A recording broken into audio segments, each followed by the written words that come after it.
I got a patron request from the Ocean Hunter to review The Haunted Mansion, the movie based on the popular Disney ride.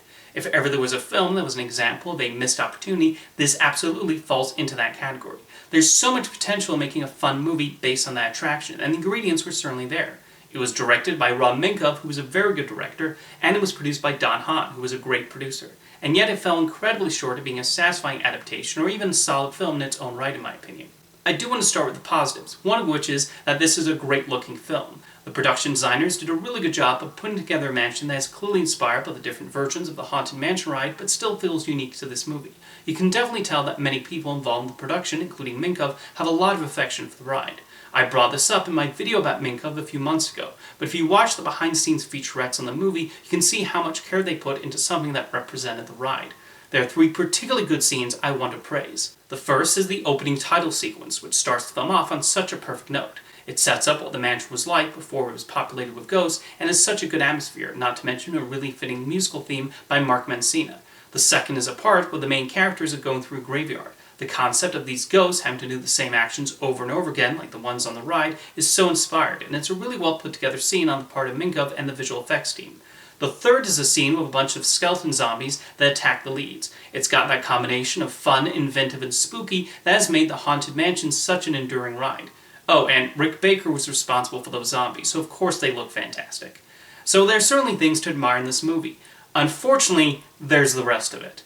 One of the big problems comes from the decision to cast Eddie Murphy in the lead role. I have absolutely nothing against Murphy. I think he has been great in many things, and if this was Beverly Hills Cop trading places Eddie Murphy, this could have worked.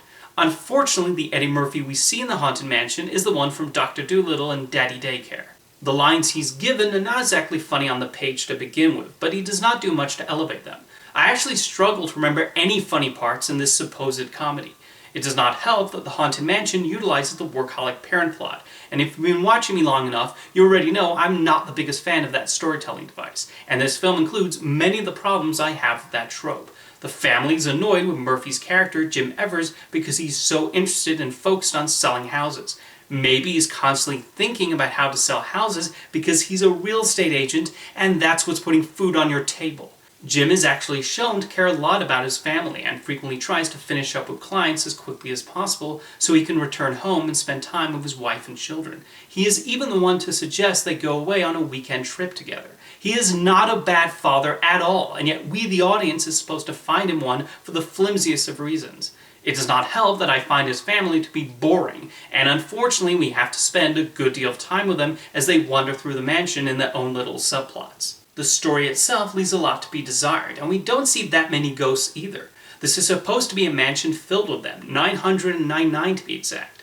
However, it's primarily Master Gracie, his butler, and two of the servants that the Evers encounter, and they're in human form for the large majority of their screen time.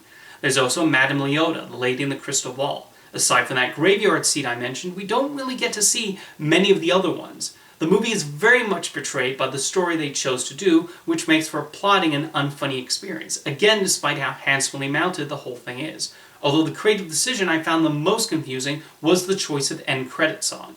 For some reason, the film ends with a rap version of the People's Court theme. Not Grim Grinning Ghost, the iconic song for the ride, the People's Court theme. What does that have to do with a Haunted Mansion? This is definitely a more creative film trying to get out, but there were too many safe elements added that resulted in a largely uninteresting plot. However, it says something about the ride's popularity that Disney still sees some value in making a new Haunted Mansion film unrelated to this one. For many years, Guillermo del Toro, who's a huge Haunted Mansion fan, has been trying to produce a movie, and multiple drafts were written. However, it never got off the ground. Shannon Tyndall, a noted character designer who also came up with the story for Kubo and the Two Strings, pitched an animated series to Disney, but they decided not to move forward on it. Finally, a new movie was eventually greenlit, with Justin Simien directing, and it's currently scheduled to be released in August. I'm definitely curious to see how that one turns out. Now let me know in the comments what you think of 2003's Haunted Mansion movie, and thank you for the request, Ocean Hunter.